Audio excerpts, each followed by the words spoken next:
l'Église catholique, à la communion des saints, à la rémission des péchés, à la résurrection de la chair, à la vie éternelle. Amen. Et on va confier ça à Dieu le Père, rien de moins. Notre Père, qui es aux cieux, que ton nom soit sanctifié, que ton règne vienne, que ta volonté soit faite sur la terre comme au ciel. Donne-nous aujourd'hui notre pain de ce jour. Pardonne-nous nos offenses, comme nous pardonnons aussi à ceux qui nous ont offensés. Et ne nous laisse pas entrer en tentation, mais délivre-nous du mal. Amen. Et Seigneur, nous te confions ce temps de méditation sur ton rôle dans la création, dans notre rédemption. Et aujourd'hui, d'une façon spéciale, nous nous tournons vers toi, Seigneur, pour comprendre plus profondément qu'est-ce que tu es venu faire sur terre pour que nous puissions être unis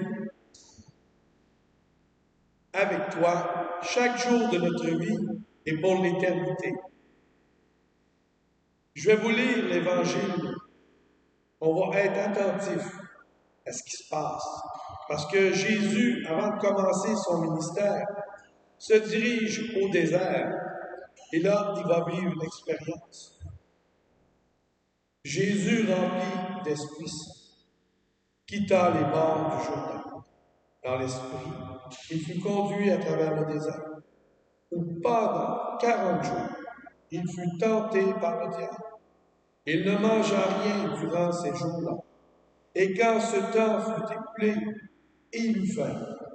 Le diable lui dit alors, « Si tu es fils de Dieu, ordonne à cette pierre de devenir du pain. » Jésus répondit, « Il est écrit, l'homme ne vit pas seulement de pain. » Alors le diable l'emmena plus haut et lui montra en un instant tous les royaumes de la terre. Il lui dit, « Je te donnerai tout ce pouvoir et la gloire de ces royaumes, car cela m'a été remis, et je le donne à qui je veux. Voilà donc, si tu te prosternes devant moi, tu auras tout cela. » Jésus lui répondit, « Il est écrit, c'est devant le Seigneur ton Dieu que tu te prosterneras. À lui seul tu rendras un culte. » Puis le diable le conduisit à Jérusalem et le plaça au sommet du temple et lui dit, « Si tu es fils de Dieu, d'ici, jette-toi, car il est écrit, il donnera pour toi à ses anges l'ordre de te garder. Et encore, ils te porteront sur leurs mains, de peur que ton pied ne heurte une pierre. » Jésus lui fit cette réponse. Il est dit, « Tu ne mettras pas à l'épreuve le Seigneur ton Dieu. » Ayant ainsi fusé toutes les formes de tentation, le diable s'éloigna de Jésus jusqu'au moment fixé. Acclamons la parole de Dieu. Louange à toi, Seigneur Jésus. Nous assistons à une scène qui est audacieuse. Jésus, tout comme nous, va suivre toutes les étapes. Il est docile. Jésus va entreprendre un jeûne de 40 jours. Demandez-moi pas comment il a fait, je ne le sais pas. Mais ce qui est sûr, c'est gros en mots à dire. Hein? Il va au désert. Et quand on dit on traverse le désert, c'est un moment de purification. Les Juifs l'ont vécu pendant 40 ans. Ils ont été au désert. Ça a été un lieu de purification. Et Jésus va s'en aller là. Est-ce qu'il y a besoin de purification? Bonne question. Alors pourquoi il va là? Hein? Autre question. Dans le désert, le jeûne et le désert qu'ont-ils pour effet? Bien sûr, purifier.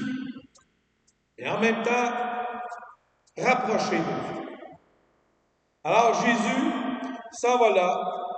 Et lui, Jésus, il faut prendre conscience d'une chose. C'est Dieu fait homme. C'est le Verbe fait chair.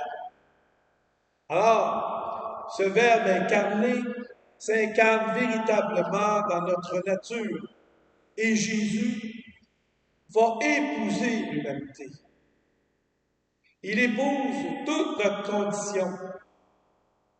Il prend tout sur ses épaules, même nos péchés, même nos défauts les plus affreux. Il prend tout de notre humanité. Il épouse cette humanité. Alors, quand Jésus va au désert, il le vit un peu pour nous. Parce que quand on regarde l'Évangile, Saint Paul va nous dire, je complète dans ma chair ce qui manque aux souffrances du Christ. Je peux me poser la question, est-ce qu'il manque vraiment quelque chose aux souffrances du Christ? Bonne question. Mais ce qui est sûr, c'est qu'au moment où vous vivez des souffrances sur terre, que vous ne cherchez pas, bien que vous les cherchez, parce que on est un peu comme ça, nous autres, les êtres humains. Des fois, on prend des chemins tortueux. Là, on souffre. Hein? La souffrance que l'on vit, elle est actuelle. Jésus, il a porté tout ça sur la croix. Mais moi, dans mon humanité, face aux souffrances que j'ai à vivre tout au long de ma vie, je vais actualiser quelque chose que le Christ m'a gagné par ses souffrances. Mais ça va être actuel, ça va se faire maintenant, au moment où je le vis. Pas quand il l'a vécu sur la croix. Hein? Alors, il y a un grand mystère d'union entre lui et nous.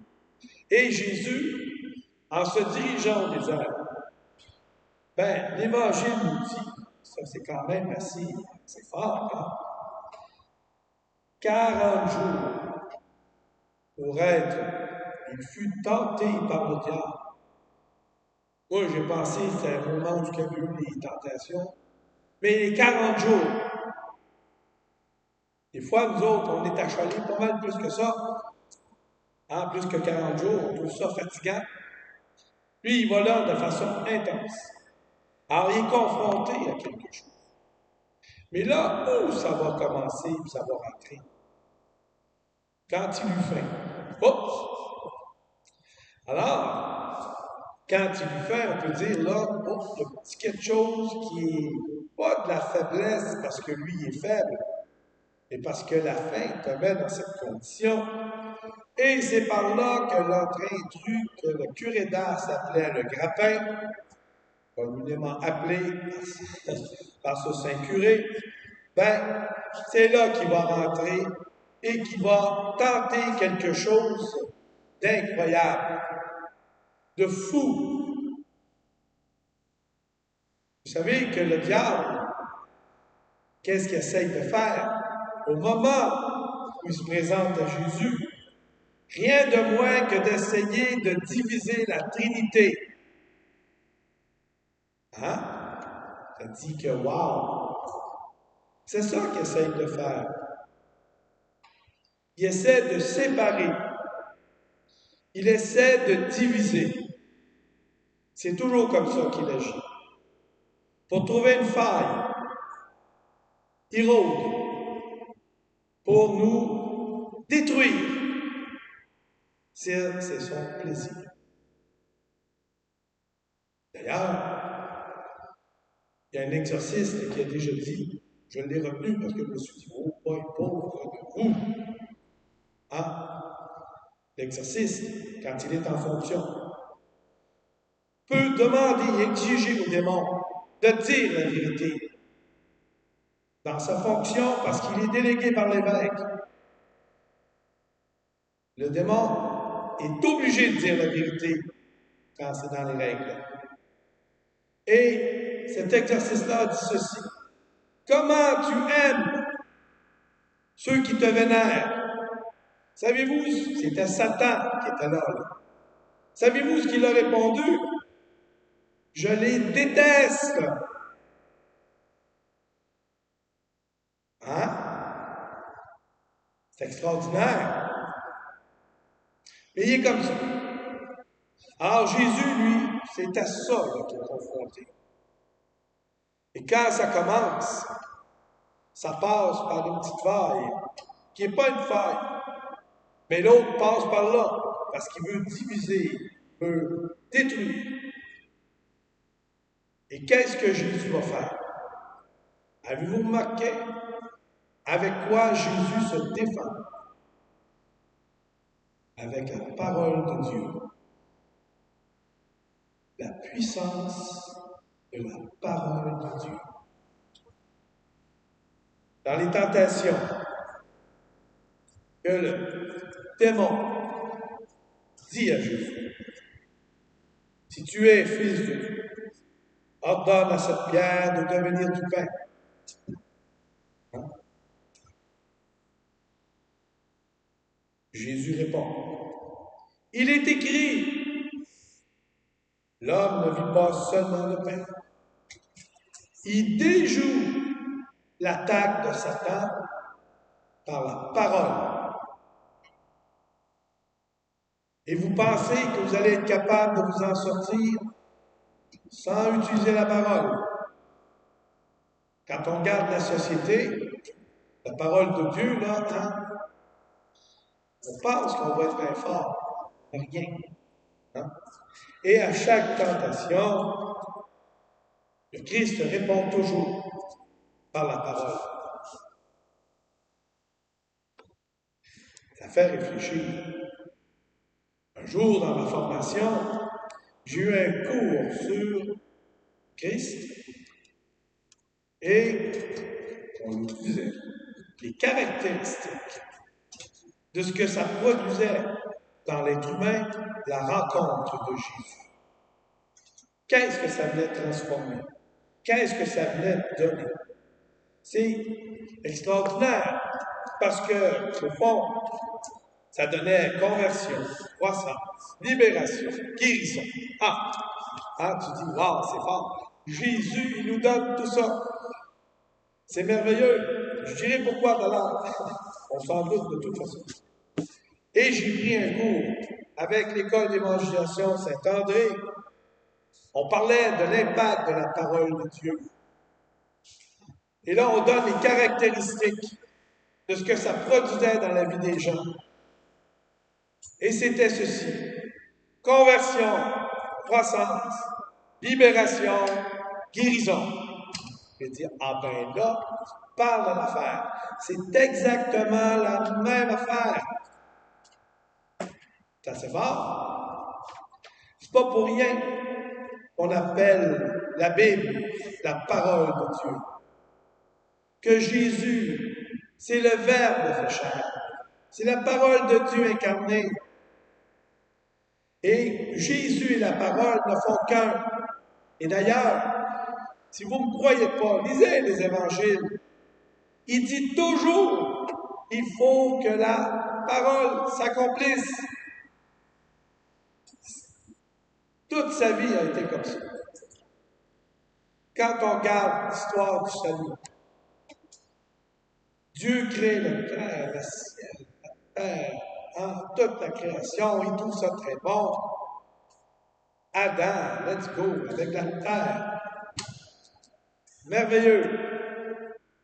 Et là, Dieu regarde Adam, puis Dieu va dire, ouais, là, c'est moi qui dis ça, là.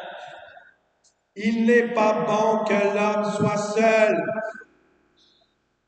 Et qu'est-ce qu'il va faire? Il va endormir Adam. Puis là, Dieu va faire une petite opération. Nous autres, les hommes, pour pour avoir des opérations, il faut qu'on s'endorme un peu. Hein? Alors, Dieu va faire quoi? Il va prendre du côté d'Adam. Dans les Bibles, on va dire la chair. D'autres, une côte. que ce soit une côte ou de la chair, ça dérange-tu quelque chose? Dieu est logique, parce que Dieu, quand il a créé Adam, il a pris de la terre. Et quand il va créer Ève, ben, il prend de sa création à travers Adam. Voyez-vous un peu le pattern? Hein? Ben, puis là, quand tu vas le présenter à Adam, wow, ça y est, oh là, oh boy, c'est l'œuvre de maison, la chair de la chair. Il est émerveillé. Enfin!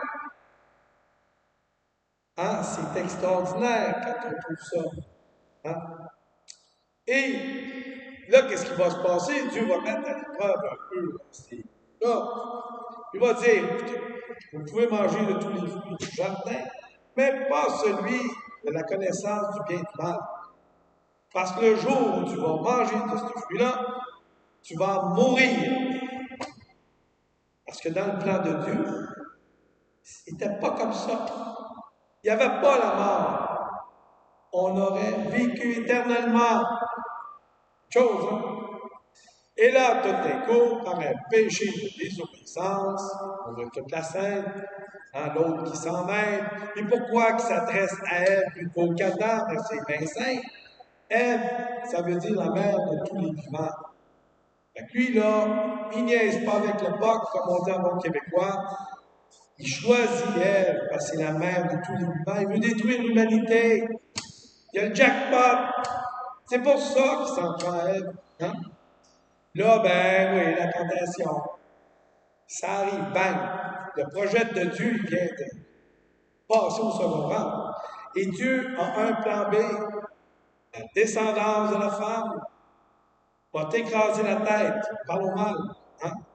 C'est la descendance de la femme qui va te mettre à terre. Ton pouvoir est réduit à zéro. Et ça, il le sait. Hein? Il le sait tellement qu'il s'attaque toujours aux chrétiens, à l'Église. Hein? Parce qu'il veut nous mettre à terre. Hein? Jésus a gagné la partie. Alors Jésus, lui, il est quoi là-dedans? Il est l'antidote. Parce que lui, il guérit. Il va même ressusciter. Parce que le fruit de la connaissance du bien et du mal, c'est la souffrance et la mort. Et Jésus, que fait-il? Il libère de ça. Alors Jésus qui se retrouve au désert, juste avant de commencer son ministère, avant d'entreprendre toute sa mission, il s'en va au désert. En même temps, il nous emmène avec lui. Et là, vous savez, une chose extraordinaire, il va être confronté au mal. Il est libéré, il se défend, c'est comme un bouclier avec la parole de Dieu. L'autre n'arrive pas à avoir de l'emprise sur lui. Et une fois qu'il a pris tous les moyens, écoute, ça ne marche pas son affaire. Il veut que Jésus se prosterne devant lui à ses pieds. Wow! Et Jésus dit, tu te prosterneras seulement devant Dieu. Hein? Il n'est pas capable de te pogner dans le détour. Et là, après avoir utilisé tous les moyens qu'il avait à sa disposition, hein? Ben, il ne peut plus rien faire, il s'en va. Jusqu'au jour où, et là, ce sera à la passion, à la résurrection. Quand on regarde ça, Jésus qui s'en va au désert, ben, vous savez, nous, dans notre vie, on va être confrontés à ça aussi. Puis quand on regarde Jésus, il nous donne le moyen de nous en sortir. Et ça, c'est merveilleux. Parce que Jésus, à travers le temps de la tentation, ben, il est en train d'épouser toute la condition humaine. Et là, il prend cette période pour que nous ayons la force, que nous puissions trouver la grâce de résister aux démons quand l'occasion se présente. Jésus veut faire un avec nous. Et il va loin parce qu'il va jusque-là. Hein? Quand on dit dans le credo, il est descendu aux enfers, il est allé chercher tout ce qu'il y avait de bon là. Hey, c'est autre chose.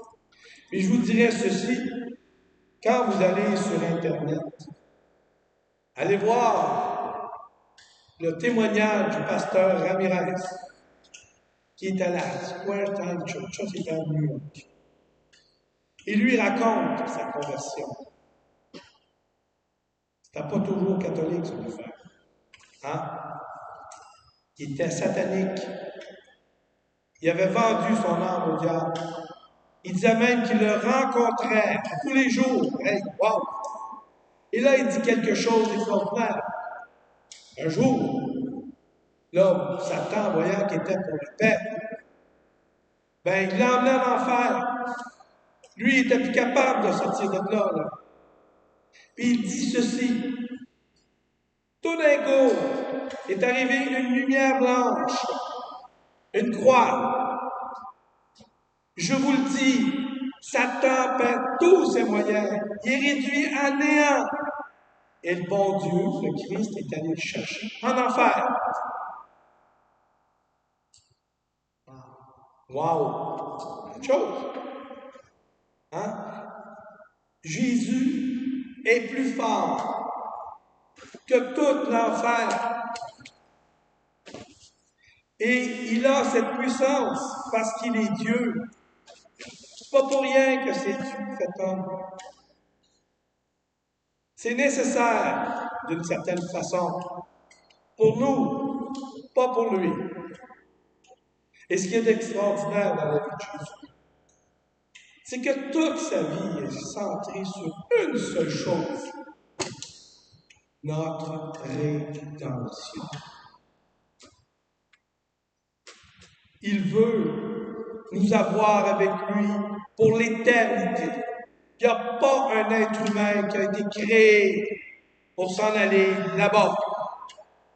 Non, on est tous créés pour faire un avec Dieu.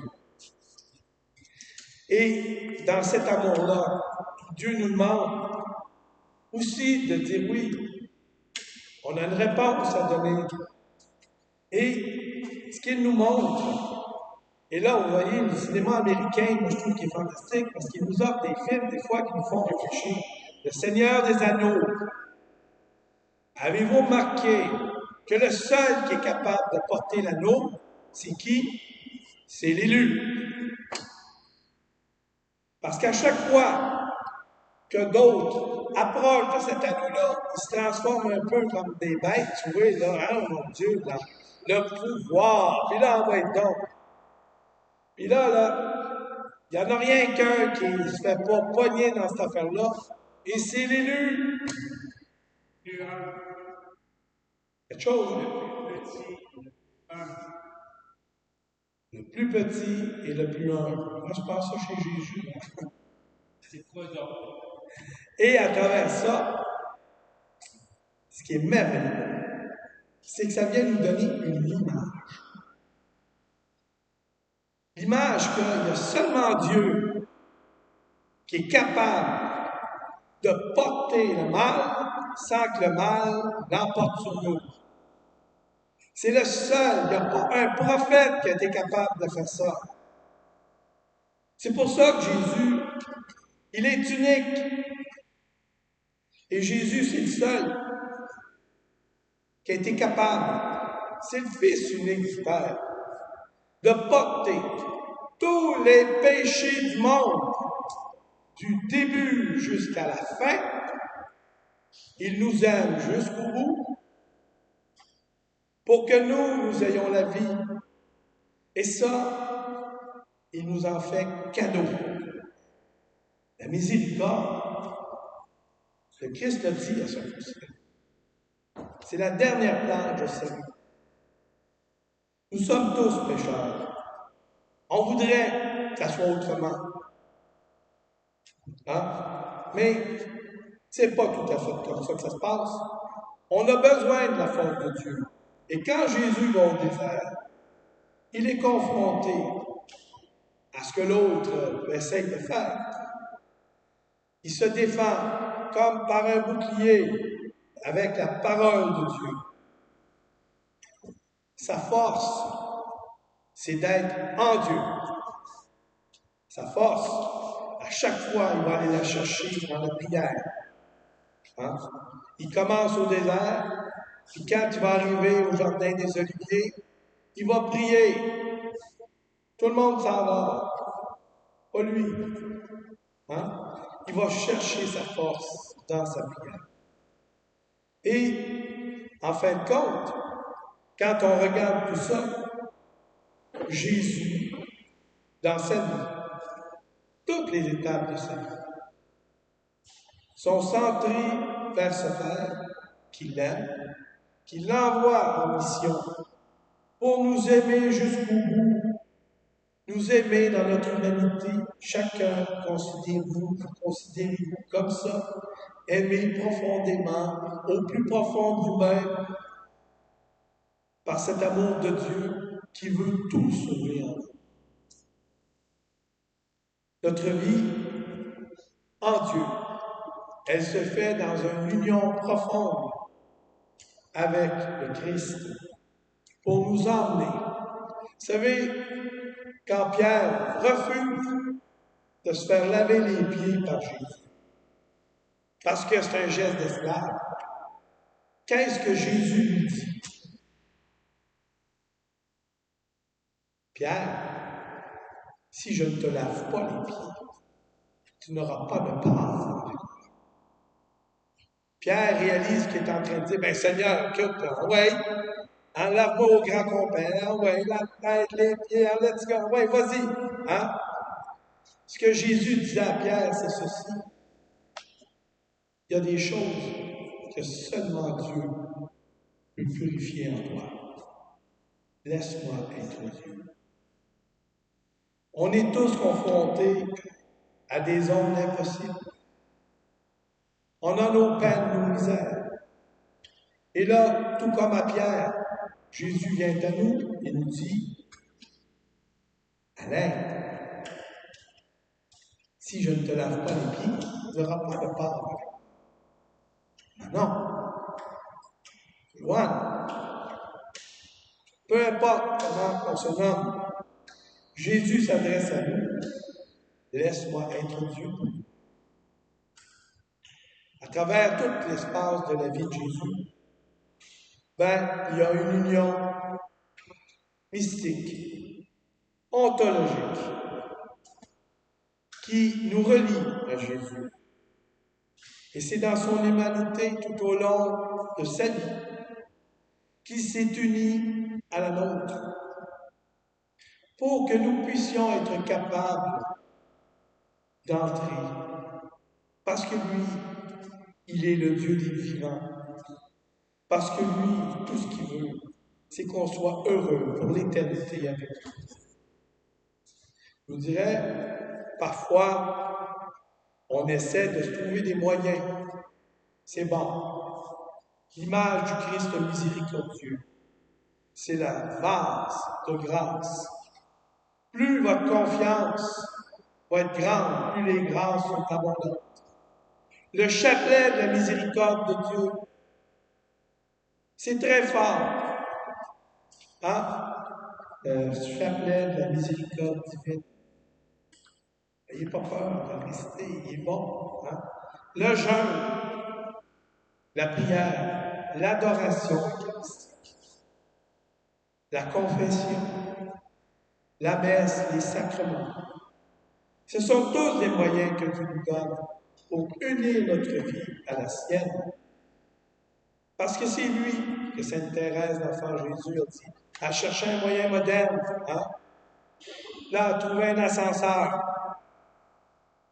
qui nous prend dans notre pauvreté et qui nous emmène dans les hauteurs de Dieu. Mon ascenseur, c'est Jésus. C'est ce que Thérèse, l'enfant Jésus, nous dit. Il y a à travers tout ce qu'on vient de voir un grand saint qui, lui, nous donne une façon d'arriver à vivre cette grande relation entre Dieu et nous. Et je vais être obligé d'aller retrouver ma prière que j'avais. Ne vous en faites pas. Ah, voilà. Et cette grande prière, eh bien, c'est nul autre que Saint François d'Assise qui nous l'a transmise. Parce que Saint François d'Assise, c'est comme un deuxième Christ. Sa vie a été tellement à l'image et ressemblance de Jésus qu'il a tout simplement écrit ou s'est inspiré de lui cette belle prière. Hein? Bien qu'elle ne va pas apparaître, on va essayer de la trouver pareil. Être persévérant dans la vie. Cette belle prière qui est la prière de Saint François, qui vient nous dire, en fin de compte, hein, de faire de nous un instrument de sa paix. Seigneur, fais de moi un instrument de ta paix. Là où est la haine, que je mette l'amour. Là où est l'offense, que je mette le pardon. Là où est la discorde, que je mette l'union. Là où est l'erreur, que je mette la vérité. Là où est le doute, que je mette la foi. Là où est le désespoir, que je mette l'espérance. Là où sont les ténèbres, que je mette la lumière. Là où est la tristesse, que je mette la joie. Ô Seigneur, que je ne cherche pas tant à être consolé qu'à consoler, à être compris qu'à comprendre, à être aimé qu'à aimer. Car c'est en se donnant qu'on reçoit. C'est en s'oubliant qu'on se retrouve. C'est en pardonnant qu'on est pardonné. C'est en mourant qu'on ressuscite à l'éternelle vie. Au nom du Père, du Fils et du Saint-Esprit. Amen. En bonne route avec le Christ qui est notre force. Jésus, j'ai confiance en toi. Jésus, j'ai confiance en toi. Jésus, j'ai confiance en toi. Jésus, j'ai confiance en toi. Jésus, j'ai confiance en toi. Jésus, j'ai confiance en toi. Jésus, j'ai confiance en toi. Jésus, j'ai confiance. Jésus, j'ai confiance. Jésus, j'ai confiance en toi. Jésus, j'ai confiance en toi. Jésus, j'ai confiance en toi. On l'a fait peut-être plus, mais c'est pas grave. On l'a fait avec le cœur. Bonne journée. Que le Seigneur vous bénisse, le Père, le Fils et le Saint-Esprit. Amen.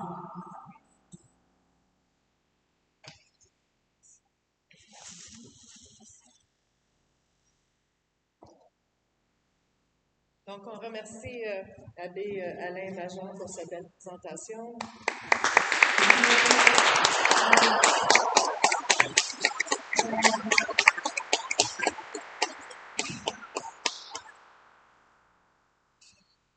Donc, vous êtes tous invités à prendre une pause et revenir à 10h55. Il y aura de la musique entre-temps, mais vous êtes libre de vous donner les prochaines 10 minutes. Merci. Merci. Merci à la média. Donc, s'il vous plaît, c'est le Dieu de ma voix. Regardez, nous, c'est quelqu'un de la confession. La confession.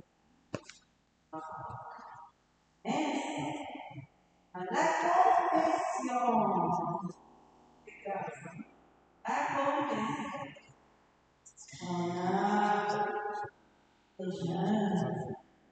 Et on ne savait pas. Moi, j'ai 50 ans. Mais ça fait depuis 12 ans. Et j'ai découvert le changement. è carcere da leggere. Pourquoi tu penses donc, on a les la prière, c'est aussi la prière. Insomma, aujourd'hui, on est là, ensemble, on est ensemble, sur si on pouvait vraiment dans ces montres, on peut vivre, donc je crois dans ces montres, on est ensemble avec le Père. Dans la miséricorde de Jésus, avec le Conseil, y avrebbe fatto la misericordia, sapeva la vita una cosa e ne prende poi ci fa la misericordia, poi che come noi camminiamo tre passi, la cosa di Gesù che parla della presenza, anche la misericordia. Dopo va alla siti, non guardiamo sapore.